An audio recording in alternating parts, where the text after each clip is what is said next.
ആ ചേച്ചിയായിരുന്ന ശോഭനയ്ക്ക് കിട്ടിയതുപോലത്തെ കഥാപാത്രങ്ങൾ ഇപ്പോൾ സ്ത്രീ കഥാപാത്രങ്ങൾ മലയാളത്തിൽ ഉണ്ടാവുന്നുണ്ടോ?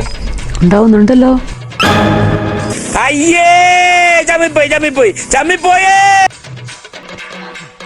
ഇല്ല, കല്യാണം കഴിഞ്ഞാലും സിനിമയിൽ അഭിനയിക്കുന്നുണ്ട്, അല്ലെങ്കിൽ വിവാഹം കഴിഞ്ഞിട്ട് വന്ന് സിനിമയിൽ അഭിനയിക്കുന്നുണ്ട്. ഇവിടെ എന്തുകൊണ്ടാണ് തിരിച്ചു സംഭവിക്കുന്നത്? ആ എരണം കെട്ടവനോട് ചിലക്കാണ്ടിരിക്കാൻ പറ.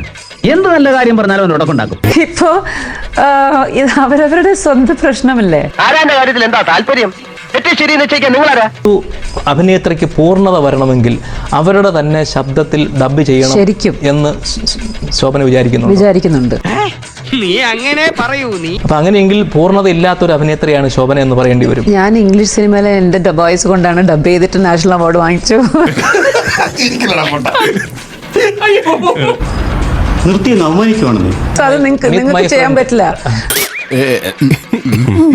അത് നാഗവല്ലിയുടെ എല്ലാ ഭാവങ്ങളും ശോഭനയുടെ മുഖത്ത് വരുമ്പോഴും ആ നാഗവല്ലിയുടെ ശബ്ദവും വലിയൊരു പങ്ക് വഹിക്കുന്നുണ്ട് അതിന്. അതുകൊണ്ട് ഇപ്പൊ എന്താ? അല്ല, പക്ഷെ അതിന്റെ ക്രെഡിറ്റ് ആ ഡബിങ് ആർട്ടിസ്റ്റിന് കൊടുക്കാം. വല്ല കാര്യമുണ്ടോ? എന്തിനാണ് ഇങ്ങനെ ഇല്ലാന്ന് നടക്കണേ? ദേശീയ അവാർഡിനൊക്കെ പരിഗണിക്കുന്ന സമയത്ത് സ്വന്തമായി ഡബ് ചെയ്ത ആർട്ടിസ്റ്റുകളെ മാത്രമേ പരിഗണിക്കാവൂ എന്ന് വരെ ചില ആലോചനകൾ അല്ലെങ്കിൽ ചില ആവശ്യങ്ങൾ ഉയർന്നിരുന്നു. അത് ന്യായമാണെന്ന് തോന്നുന്നുണ്ടോ? അത് ന്യായമാണ്. എന്റെ ഉദ്ദേശങ്ങളൊന്നും പഴയതുപോലെ ഫലിക്കുന്നില്ലല്ലോ. ശോഭനയുടെ അച്ഛനും അമ്മയും വളരെ നല്ല വിവാഹ ജീവിതം നയിച്ച ആളുകളല്ലേ?